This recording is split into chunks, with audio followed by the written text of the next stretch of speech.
So, hello my dear friends, welcome back to your own channel Fruitful Life of अभिरुचि।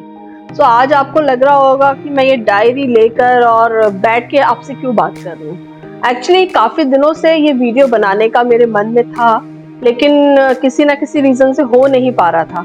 So, आज मुझे थोड़ा time मिला तो मैंने सोचा कि मैं अपना एक्सपीरियंस आपके साथ शेयर करूँ। जैसे कि प्रीवियस कुछ वीडियो में आपने देखा था कि मैंने अपने सिंगापुर विजिट के व्लॉग्स आपके साथ शेयर किए थे चैनल के थ्रू। उसमें मैंने अपनी जो भी हमने वहाँ पे देखा, जो घूमा और जो भी कुछ हमने वहाँ पे किया वो मैंने आपसे चैनल में शेयर किया था वीडियो के थ्रू। बट वहाँ पे कुछ ऐसी भी चीज़ें हैं कि अगर हम फर्स्ट टाइम जाते हैं तो हमें अगर कोई पहले से बता दे और हमें पता हो तो वो बहुत हेल्पफुल हो जाती है। मुझे भी जब मैं पहले निकली थी तो कुछ चीज़ें पहले से किसी फ्रेंड ने मुझे बता दी थी और कुछ चीज़ें हमें नहीं पता थी जिसकी वजह से हमें वहाँ प्रॉब्लम भी हुई। तो मैंने सोचा कि क्यों ना मैं अपना एक्सपीरियंस भी आपके साथ शेयर करूँ और ये फ्यूचर में जब आप प्लान करेंगे सिंगापुर ट्रिप तो ये सब चीज़ें आपके भी काम आ जाएंगी। सो स्टार्ट करते हैं। और डायरी लेके बैठना इसीलिए ज़रूरी था ताकि मैं कोई भी पॉइंट मिस ना करूँ और मेरे सभी फ्रेंड्स को एक एक बात आराम से बताऊँ। सो स्टार्ट करते हैं। सबसे पहले तो मैं स्टार्ट करूंगी कि जब हम सिंगापुर के लिए टिकट बुक करते हैं और हमारा वीज़ा भी आ जाता है, सबसे पहले आप इंडिया से निकलने से पहले ही SD अराइवल कार्ड जो ऑनलाइन फिल किया जाता है वो आप ज़रूर कर लीजिएगा। SD अराइवल कार्ड एक्चुअली आपको ऑनलाइन जब आप उसके बारे में ढूंढेंगे तो आपको सारी इंफॉर्मेशन मिल जाएगी, वो आप इंडिया से फिल करके ही जाइएगा। अदरवाइज क्या होता है, हम जब एयरपोर्ट पे पहुंचते हैं और जब इमिग्रेशन काउंटर पे पहुंचते हैं तो वो लोग हमें अलाउ नहीं करते इमिग्रेशन के लिए जब तक हम SD अराइवल कार्ड फिल ना करें। और अगर आपका पिकअप भी वहाँ पे अगर आपने बुक करके रखा है आपको पिकअप करने के लिए, तो टाइम पिकअप का अगर उसने दिया है आपको, आपकी फ्लाइट से 1 घंटे के बाद या 1.5 घंटे के बाद का फ्लाइट का आपका पिकअप टाइम है, उस बीच में अगर नेटवर्क इशू आ गया, कुछ प्रॉब्लम आ गया और SD अराइवल कार्ड अगर फिल नहीं हुआ तो आप लेट हो जाओगे। इसलिए बेटर है कि इंडिया से निकलने से पहले ही SD अराइवल कार्ड फिल कर लीजिए और बेफिक्र होकर जाइए ताकि इमिग्रेशन में आपको प्रॉब्लम ना आए। उसके बाद सेकेंड पॉइंट जो है, जो ध्यान देने वाला है, वो है हमारा होटल की चॉइस। होटल की चॉइस एक्चुअली बजट पे तो डिपेंड करती है, नो डाउट सबका अपना अपना बजट होता है। अगर आप 5 स्टार होटल प्रेफर कर रहे हैं तो नो डाउट वहाँ का ब्रेकफास्ट, लंच, डिनर बहुत अच्छा होगा। स्पेस भी रूम का बहुत ही कंफर्टेबल होगा। आपको अगर आपके एक छोटा बच्चा है, आप मतलब हस्बैंड वाइफ और एक छोटा बच्चा जा रहे हैं तो आप कंफर्टेबली एक रूम में एडजस्ट हो जाएंगे। बट अगर बजट अलाउ नहीं कर रहा है और आप अगर 3 स्टार होटल प्रेफर कर रहे हैं, लाइक हमारे साथ भी यही हुआ था, हमने 3 स्टार होटल प्रेफर किया था, तो फ्रैंकली बोलूं फ्रेंड्स, ब्रेकफास्ट वाला पैकेज मत लेना। बिकॉज जो हम इंडियंस होते हैं ना, हमारी बड़ी टिपिकल चॉइसेस होती है खाने को लेके, और समहाउ मुझे बिल्कुल अच्छा नहीं लगा उनका ब्रेकफास्ट, क्योंकि कुछ डिफरेंट टेस्ट था, डिफरेंट चीज़ें थी। आप 1 दिन खा लोगे, 2 दिन खा लोगे, उसके बाद ना वो चीज़ें नहीं अच्छी लगती। इवन मैं कहूँ तो मुझे उनकी चाय भी नहीं अच्छी लग रही थी, वो मजबूरी में पी रहे थे हम लोग, बट नहीं अच्छा लगता। सो अगर आप ब्रेकफास्ट वाला नहीं लेते हैं पैकेज और बिना ब्रेकफास्ट के अगर आप पैकेज ले रहे हैं, तो वहाँ पे लिटिल इंडिया एक प्लेस है जहाँ पर आपको इंडियन फूड की बहुत सारी वैरायटी आपको मिल जाएगी। चाहे आप ब्रेकफास्ट की बात करें, lunch, dinner, whatever you want, आपको आराम से लिटिल इंडिया में मिल जाएगा। अब यहाँ पे 5 स्टार होटल्स में भी बहुत अच्छे अच्छे ऑप्शंस हैं, जैसे मरीना बे सैंड्स हैं और हमारा हयात भी है वहाँ पे। ऐसे जो ऑप्शंस हैं वो तो नो डाउट आपको सारे ही मतलब लाइक इंडियन, चाइनीज और कॉन्टिनेंटल सब आपको सर्व करते हैं। उनके प्लेटर में, उनके जो बुफे होता है उसमें सब कुछ होता है, तो वहाँ इतनी प्रॉब्लम नहीं आती। लेकिन जो ये छोटे होटल्स होते हैं, 3 स्टार है, तो ये उतना लंबा चौड़ा बुफे नहीं लगाते हैं, तो उसमें हमें बहुत प्रॉब्लम आती है। सेकेंड जो होता है कि अगर जो वेज और नॉन वेज वाली जो प्रॉब्लम आती है, वेज में थोड़ा सा ये होता है कि हमें ना थोड़ा सा ध्यान रखना पड़ता है, बिकॉज वहाँ पे नॉन वेज की वैरायटी तो बहुत अच्छी मिल जाती है, वेज में हमें थोड़ा सा सिलेक्टेड चीज़ें ही मिलती है। तो इफ़ यू वांट तो आप कप नूडल्स और ऐसी चीज़ें जो आजकल तो वो पोहा भी, इंस्टेंट पोहा, उपमा, ये भी पैकेट्स अवेलेबल है। तो अगर आप वो चीज़ें खाने में कंफर्टेबल हैं तो वो भी लेकर जा सकते हो, क्योंकि वेजिटेरियंस के साथ थोड़ी सी प्रॉब्लम तो आ जाती है। उसके बाद आपका जो होटल के रूम का है वो भी एक इशू रहता है 3 स्टार होटल में। जैसे कि हम लोग रुके थे एल्बिस स्टाइल में, सो वहाँ पे जो स्पेस था वो बहुत कम था रूम में। मतलब बेड भी उनका क्वीन साइज भी मैं नहीं कहूँगी, मतलब बहुत ही छोटा बेड था। तो हमें बड़ा इशू हुआ स्पेस को लेकर। वहाँ पे बेड लगाने के बाद एक छोटा सा कॉर्नर वो दे देते हैं सामान रखने के लिए, और एक छोटी सी शेल्फ होती है, तो वहाँ पे सामान रखने की भी इशू आ जाती है। तो अगर आपके बड़े बच्चे हैं, हस्बैंड वाइफ और थोड़े बड़े बच्चे हैं, एज बढ़ गई है बच्चों की, तो आप प्रेफर कीजिए कि आप 2 रूम ले लीजिए।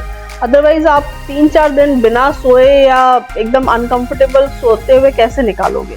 तो ये बहुत बड़ा इशू है, तो ये ज़रूर चेकआउट कीजिएगा निकलने से पहले। इसके बाद जब आप इंडिया से बाहर जा रहे हो तो कोशिश करो कि अगर आपका पोस्टपेड नंबर है आपके पास, घर में किसी के भी पास पोस्टपेड नंबर है, तो उसको इंटरनेशनल रोमिंग में कन्वर्ट करवा लीजिए। क्योंकि इंटरनेशनल रोमिंग में सबसे अच्छी बात ये होती है, मैं स्पेसिफिक सिंगापुर के बारे में बोलूँगी कि ऐसे तो वहाँ पे हर जगह वाईफाई होता है, चाहे आप एयरपोर्ट की बात करें, होटल्स की बात करें, मॉल्स की बात करें, हर जगह होता है। बट क्या होता है कि हर बार हम सिक्योर फील नहीं करते हर जगह वाईफाई के साथ कनेक्ट करने के लिए। तो जब आपका इंटरनेशनल रोमिंग में नंबर होगा तो आप अपने फ़ोन का डाटा यूज़ कर पाएंगे। हर जगह आपको अपना फ़ोन वाईफाई के साथ कनेक्ट करने की ज़रूरत नहीं पड़ेगी और आप कंफर्टेबल रहोगे, क्योंकि वहाँ से फिर इंडिया कॉल्स करना भी बहुत ईजी हो जाता है। और जब आप वहाँ पे पहुँचेंगे, अगर आपने कोई पैकेज लिया है तब तो ठीक है, आपके पास पिकअप ड्रॉप फैसिलिटी होगी। लेकिन अगर आपने पैकेज नहीं लिया है तो डेफिनेटली आपको टैक्सी और ये सारी चीज़ों की ज़रूरत पड़ेगी। तो उसके लिए भी इंडिया से निकलने से पहले ही आप एक ग्रैब ऐप होता है, GRAB ग्रैब एप्लीकेशन होता है, उसको डाउनलोड कर लीजिए। उसमें आपको टैक्सी और खाना सारी चीज़ें जो भी अवेलेबल, जैसे हमारे यहाँ जोमेटो और स्विगी और ओला, ये ऊबर, ये जो ऐप्स होती हैं, वो ये एक कॉमन ऐप है सिंगापुर में, ग्रैब ऐप, जिसमें आपको सारी चीज़ें मिल जाएगी। सो आप मोबाइल भी रहोगे और खाने में अगर आपको प्रॉब्लम हो रही है तो खाना भी आप होटल में डिलीवर करवा सकते हो और आराम से कंफर्टेबली खा सकते हो। तो ये चीज़ आप पक्का ध्यान में रखिएगा। उसके बाद अगर आपने पैकेज लिया है और पिकअप और ड्रॉप वाला फैसिलिटी है, पैकेज में जनरली होता है कि टैक्सी पिकअप करेगी और टैक्सी हमें होटल में ड्रॉप करेगी, तो प्लीज़ मेक श्योर कि आप उनके दिए हुए टाइम से 5 मिनट पहले ही होटल की लॉबी में आ जाएं, क्योंकि सिंगापुर में ये सिस्टम है कि ये लोग 5 मिनट से ज़्यादा वेट नहीं करते। तो अगर आप लेट हो रहे होंगे तो वो आपको छोड़ के चले जाएंगे। सेम एयरपोर्ट पे भी यही प्रॉब्लम होता है कि अगर हम सिंगापुर अराइवल कार्ड पहले से नहीं भरेंगे और वहाँ पे अगर हम सिंगापुर अराइवल कार्ड, उसके बाद इमिग्रेशन, उसके बाद लगेज में, इन सब चीज़ों में अगर फंस गए, उलझ गए और हमारी टैक्सी चली गई तो हमारे लिए प्रॉब्लम हो जाता है। तो इसीलिए बेटर है कि आप पिकअप और ड्रॉप के टाइम में 5 मिनट पहले ही वहाँ पहुँच जाएं लॉबी में, सो दैट वो आपको पिकअप और जहाँ पे भी उन्होंने ड्रॉप किया वहाँ से जब ले, तो वहाँ पे भी आप 5 मिनट पहले जिस जगह पे उन्होंने बताया उस जगह पहुँच जाइए, ताकि आप कंफर्टेबली अपने डेस्टिनेशन पे आ जाए। उसके बाद जो टूरिस्ट स्पॉट्स हैं वहाँ पे, सिंगापुर की मैं पर्टिकुलर बात कर रही हूँ, तो चंगी एयरपोर्ट जो है एज इट इज़ बहुत ही मतलब is as good as mall कह सकते हैं। उसमें सारे ब्रांड्स की शॉप्स आपको मिल जाएगी और आप घूमते चले जाओगे। इतना लंबा एयरपोर्ट है, आप घूमते चले जाइए, मज़ा आएगा आपको। खाने की सारी चीज़ें मिल जाएगी और फूड कोर्ट है, ब्रांड्स हैं, आप शॉपिंग कर सकते हो। बहुत अच्छी जगह है, बहुत मज़ा आता है। उसके बाद अगर आप एक बर्ड पार्क है वहाँ पे, जुरोंग बर्ड पार्क। ऑल्दो मेरा और हमारा जो था ट्रिप उसमें जुरोंग बर्ड पार्क इंक्लूडेड नहीं था, तो हमारा तो मिस हो गया। लेकिन कहते हैं कि बहुत ही ब्यूटीफुल है, देखने लायक है। तो अगर आप प्लान करें तो प्लीज़ इसको ऐड करें और देखें। उसके बाद वहाँ पर ज़ू है जो नाइट सफारी भी करता है, और नाइट सफारी भी एक ब्यूटीफुल ट्रैम राइड के साथ होती है, जो धीरे धीरे ट्रैम मूव करता है और जिसमें स्पीकर के थ्रू वहाँ पे जितने एनिमल्स होते हैं उनके बारे में बताया जाता है। तो वो बहुत ही अच्छा मुझे लगा, बहुत ही क्रिएटिव और इनोवेटिव आइडिया है। उसमें आप बोर नहीं होते हो एक भी मिनट के लिए। और लेकिन आप उस ट्रैम राइड पे जाने से पहले वहाँ पर एनिमल्स से रिलेटेड एक शो होता है जो बहुत ही ब्यूटीफुल होता है और मतलब क्रिएटिविटी के साथ बनाया हुआ शो है। तो हमेशा जब भी आप नाइट सफारी के लिए जाएं तो पहले उस शो को अटेंड करें। वो वही होता है, उसी एरिया में ही होता है, सफारी जू वाले एरिया में ही होता है। उस शो को अटेंड करें, फिर नाइट सफारी को एंजॉय करें, बहुत मजा आएगा आपको। और बच्चे हैं अगर आपके साथ तो डेफिनेटली बहुत एंजॉय करेंगे। उसके बाद जो नेक्स्ट है, पूरे जग जाहिर है, यूनिवर्सल स्टूडियोज के लिए तो आपको पूरा एक दिन रखना पड़ेगा, क्योंकि वहां पर पूरा दिन भी कम पड़ जाता है। इतनी जगह है वहां पे, बच्चों के लिए, बड़ों के लिए, मतलब ऑल एज ग्रुप वहां पे जाकर एंजॉय करते हैं। और अगर आप थोड़ा प्लान करके हर चीज को करेंगे, जैसे वहाँ पे क्या होता है, जब हम सुबह के टाइम पहुँचते हैं 10 बजे तक ना, तो काफ़ी भीड़ हो चुकी होती है और हर जगह लाइंस लग जाती है, अलग अलग उसके लिए ना, राइड्स के लिए लाइन लग जाती है। तो आप जहाँ पे लंबी लाइन है उसको स्किप करके आगे चले जाइए, जहाँ छोटी लाइन है वो पहले कर लीजिए। इस तरह से अगर आप प्लान कर लेंगे तो यूनिवर्सल स्टूडियोज में आप मैक्सिमम जगह पे आप जा पाएंगे, देख पाएंगे, एंजॉय कर पाएंगे। और डेफिनेटली उसके लिए तो पूरा एक दिन रखिएगा, क्योंकि अगर मैं आपको बताऊं फ्रैंकली स्पीकिंग, अगर लाइक हमने अपने मोबाइल फ़ोन में ऐप डाउनलोड किया हुआ था, तो उसमें जो हमने स्टेप्स काउंट किए थे उस दिन हम लोग टोटल 20,000 स्टेप्स चले थे।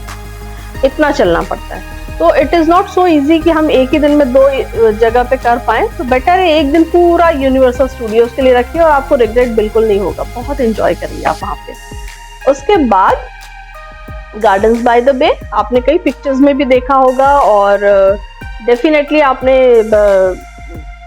आजकल तो YouTube में भी ये सब चीज़ें आती ही है बहुत, तो आपने देखा होगा। बहुत ही ब्यूटीफुल जगह है और गार्डन को बहुत ही अच्छे से उन्होंने डिस्क्राइब किया है। लाइट्स के साथ जो इफेक्ट आता है वो बहुत ही देखने लायक होता है, ऑसम होता है। गार्डन्स बाय द बे जब भी आप प्लान करें तो इवनिंग आवर्स में करें और थोड़ा लेट इवनिंग तक वहां रुकें, ताकि जो लाइट इफेक्ट्स हैं वो आप मिस ना करें।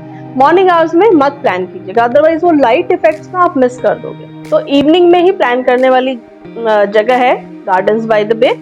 और जहां तक हुआ रात की सेफ्टी का सवाल, तो डोंट वरी, सिंगापुर बहुत ही सेफ प्लेस है, कोई डरने वाली बात नहीं। आप आराम से उसमें वहाँ पे घूम सकते हो। 12 बजे रात तक वहाँ पे मेट्रोस चलती हैं। अगर आप वहाँ जाके मेट्रो का कार्ड बनवा लोगे, अगर आपने पैकेज नहीं लिया है तो आप मेट्रो का कार्ड बनवा लीजिए, इजीली बन जाता है। आराम से फिर आप मेट्रो से घूमते रहिए, कनेक्टिविटी बहुत अच्छी है वहाँ पे। उसके बाद हम आते हैं सिंगापुर फ्लायर पे। सिंगापुर फ्लायर जैसे हमारे यहाँ मेलों में होता है ना, उसको गोल गोल घूमता है, बच्चों को घुमाते हैं, वैसा ही सिंगापुर फ्लायर भी है, लेकिन नो डाउट बहुत ह्यूज है, बहुत बड़ा है। और अगेन मैं उसके लिए कहूँगी कि इवनिंग में प्लान कीजिए। दिन में लाइट्स नहीं जलती है और जो सिटी की जो लाइट्स है वो नहीं जली होती, तो दिन में वो व्यू इतना सुंदर नहीं आता। लेकिन शाम को अगर आप प्लान करेंगे, अंधेरा होने के बाद जब आप सिटी की पूरी लाइट्स ऑन हो जाएगी ना, और जब आप टॉप पे पहुंचोगे फ्लायर से, तो इतना ब्यूटीफुल व्यू आएगा। तो कोशिश करना कि ये अपने प्लान में गार्डन्स बाय द बे और सिंगापुर फ्लायर, ये दोनों प्लेसेस को इवनिंग टाइम में रखो, सो दैट आप आराम से व्यू एंजॉय करोगे। उसके बाद हम पहुंचते हैं Sentosa. Sentosa again is a very beautiful place. Sentosa में सी एक्वेरियम बिल्कुल मिस मत करना, क्योंकि बच्चों के लिए भी, बड़ों के लिए भी, सबके लिए बहुत ही वहाँ पे अच्छा सिस्टमैटिक प्लान किया हुआ है सब कुछ। और एक एक चीज़ आप, जो आपका अंडर वाटर जो भी एनिमल्स हैं, हर एक एनिमल्स वहाँ पे हैं। फिशेस तो हैं ही हैं, उसके अलावा भी बहुत कुछ है। और आपको देखने मिलता है कि उनकी लाइफ कैसी होती है, वो कैसे रहते हैं, कौन हार्मफुल है, कौन पॉइजनस है, सब कुछ वहाँ पे लिखा हुआ है। बहुत अच्छा है। लेकिन अगेन उसके लिए आराम से 4 से 5 घंटे अपने पास रखिए, क्योंकि वहाँ पे भी चलना बहुत पड़ता है। और अगर आप हड़बड़ी में जल्दी में प्लान करेंगे चीज़ें ना, तो नहीं हो पाएगा। उसके बाद आप स्काई हेलिक्स सेंटोसा भी है, वो भी एंजॉय कर सकते हैं। स्काई हेलिक्स का कॉन्सेप्ट आजकल दूसरी कंट्रीज में भी आ गया है, तो अगर आपने कहीं और एंजॉय किया तो आप स्किप भी कर सकते हैं। हमने स्किप कर दिया था, बट यहाँ पे भी सेम चीज़ है।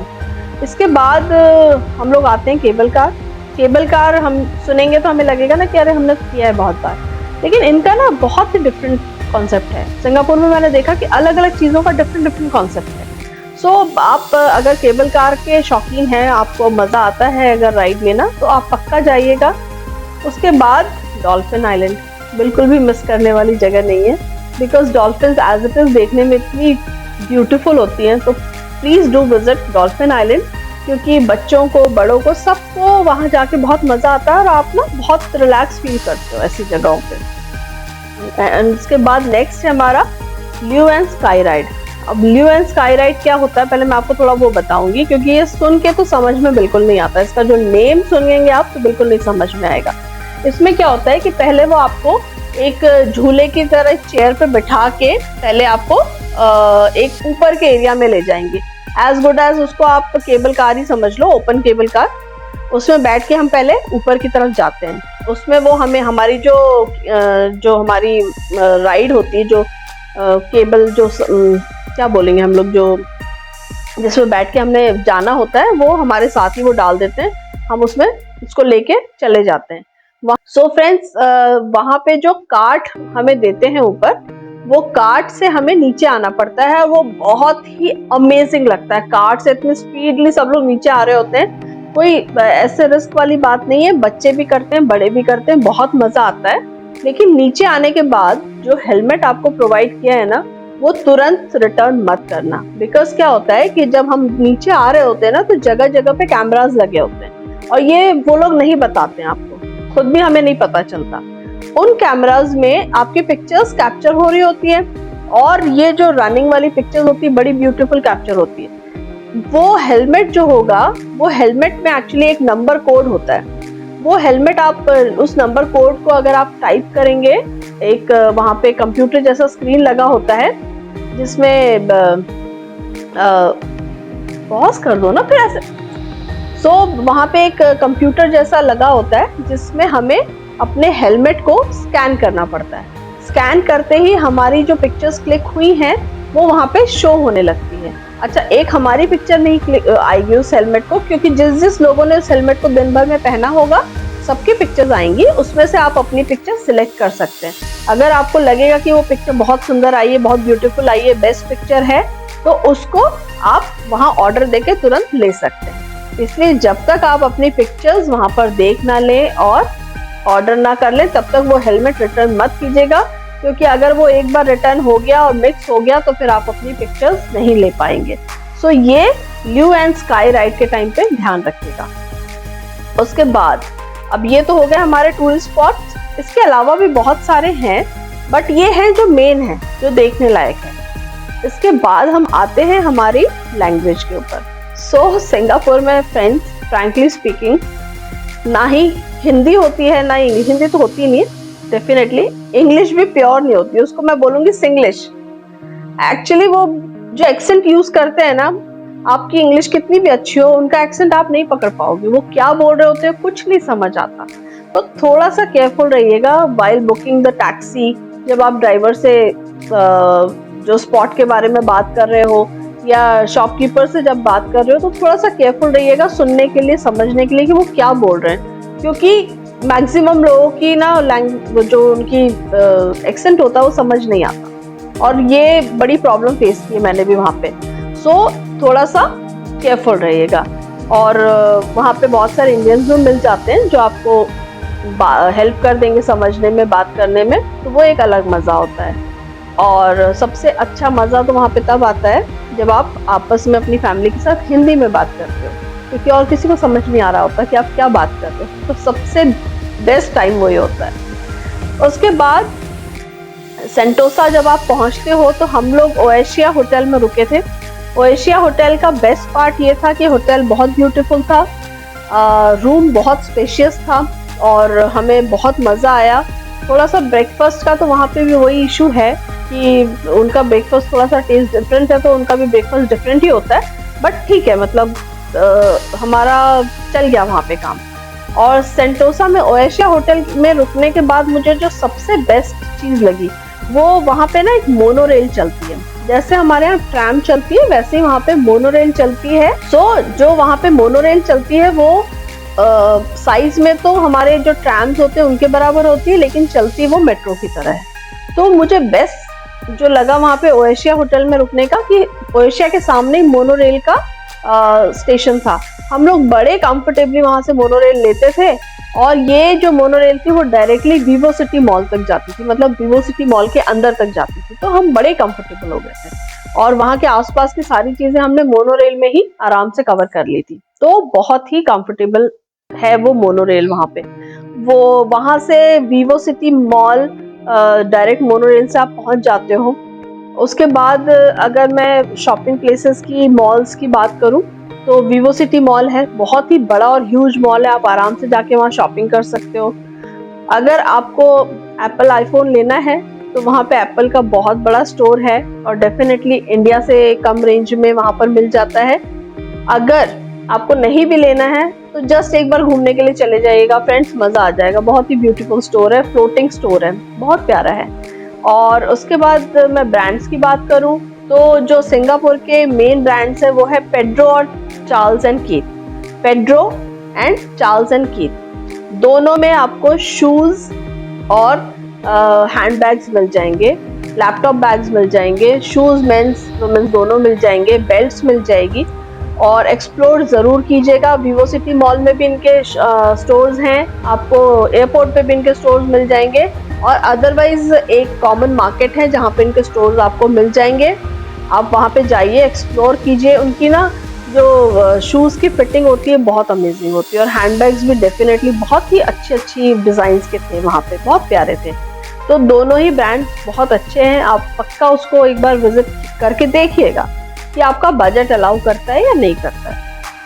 उसके बाद जो हमारी अगर बाइकर्स आपके घर में अगर कोई बाइकर है तो वहाँ बाइकर्स की एसेसरीज भी बहुत अच्छी मिल जाती है, बट उसके लिए आपको थोड़ा सा एक्सप्लोर करना पड़ेगा और थोड़ा सर्च करना पड़ेगा, मतलब आपको ऑनलाइन सर्च करके वहाँ पे जाना पड़ेगा।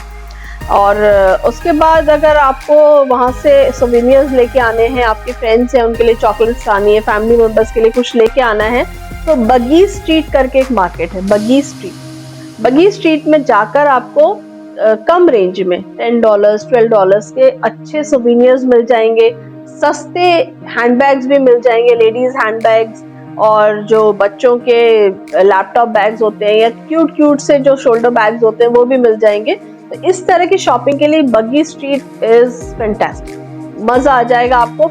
आप कह सकते हो जैसे हमारा सरोजनी नगर मार्केट है दिल्ली का, वैसे ही बगी स्ट्रीट है, बहुत अच्छा लगता है। और वहाँ पे आपको स्ट्रीट फूड भी खाने मिल जाएगा, सिंगापुरियन स्ट्रीट फूड, वो आप खा सकते हो, अच्छा लगता है। तो फ्रेंड्स वहाँ पे ना एक और प्लेस है मुस्तफा सेंटर, जहाँ पे आपको मैंने वहाँ विजिट तो नहीं मैं कर पाई बिकॉज मेरे पास टाइम का क्रंच था, लेकिन वहाँ पे कहते हैं कि परफ्यूम्स अच्छे मिल जाते हैं, चॉकलेट्स मिल जाती है, सोवेनियर्स अगेन वहाँ पे भी अच्छे और सस्ते मिल जाते हैं, तो आप वहाँ पे विजिट कर सकते हो।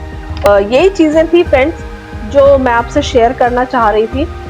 जो बेस्ट पार्ट, जो पूरी विजिट में मुझे सबसे अच्छा पार्ट सिंगापुर का लगा, वो लगा उनके ट्रैफिक रूल्स, क्योंकि मैंने वहाँ पे देखा कि वहाँ पे ना जो वॉकिंग वाले लोग थे, वहाँ पे वॉकिंग बहुत करते हैं लोग, बहुत ज़्यादा वॉकिंग करते हैं। तो जो वॉक करने वाले लोग होते थे ना उनके लिए रेड येलो ग्रीन लाइट तो है ही, ट्रैफिक सिग्नल तो होते ही है, उसके साथ ना जीब्रा क्रॉसिंग के लिए भी एक ग्रीन और रेड लाइट उन्होंने लगा रखी है। अगर जीब्रा क्रॉसिंग वाली ग्रीन लाइट ऑन है तो फिर ट्रैफिक रुका रहेगा, प्रॉपरली लोग क्रॉस कर लेंगे। उनको 20 सेकंड मिलता था, 20 सेकंड में वो जल्दी जल्दी जितने लोगों को क्रॉस करना है कर जाते थे। 20 सेकंड ओवर होने के बाद फिर कोई भी ट्रैफिक के बीच में क्रॉस नहीं करता था। ये मुझे सबसे बेस्ट पार्ट लगा, डिसिप्लिन एकदम। उसके बाद जो है हमारा नेक्स्ट जो चीज़ मुझे अच्छी लगी सिंगापुर के बारे में कि वहाँ पे ग्रीनरी बहुत है, पॉल्यूशन नहीं है। रीज़न ये भी हो सकता है कि पॉपुलेशन कम है और गाड़ियाँ कम है, लेकिन अच्छा लगा कि पॉल्यूशन नहीं था तो घूमने में भी मज़ा आता था। अगेन एक चीज़ और याद रखिएगा फ्रेंड्स कि जब आप सिंगापुर जाएं तो वहाँ चलना बहुत पड़ता है। आपने पैकेज भी लिया है फिर भी आपको इंटरनल जहाँ भी आप कुछ देखने जा रहे हैं वहाँ बहुत चलना पड़ता है और वहाँ पानी बहुत महंगा होता है। तो अपने वाटर बॉटल्स कैरी कीजिएगा, इंडिया से लेके जाइएगा। उनको ना जगह जगह पे रिफिल करने के लिए वहाँ पे वाटर कूलर्स लगे होते हैं, आप रिफिल करते जाइए और पीते जाइए, चलते जाइए। पानी बहुत पीजिएगा, अपने आप को हाइड्रेट रखिएगा ताकि आपको डिहाइड्रेशन की प्रॉब्लम ना हो। और अगर हो सके तो एक आध फोल्डिंग अम्ब्रेला भी ले जाइएगा साथ में, क्योंकि वहाँ पे सडनली बारिश स्टार्ट हो जाती है तो फिर वहाँ हमें खरीदना पड़ जाता है। ये सारी मेरे एक्सपीरियंस थे सिंगापुर के बारे में जो मैं आपसे शेयर करना चाह रही थी। आई होप कि आपको ये मेरे एक्सपीरियंस जो मैं अपने शेयर किया मैंने आपसे, आपको हेल्प हो इन बातों से, और आगे फ्यूचर में ट्रिप प्लान करें तो ये सारी चीजें आपको काम आए। So thank you for watching. Thank you.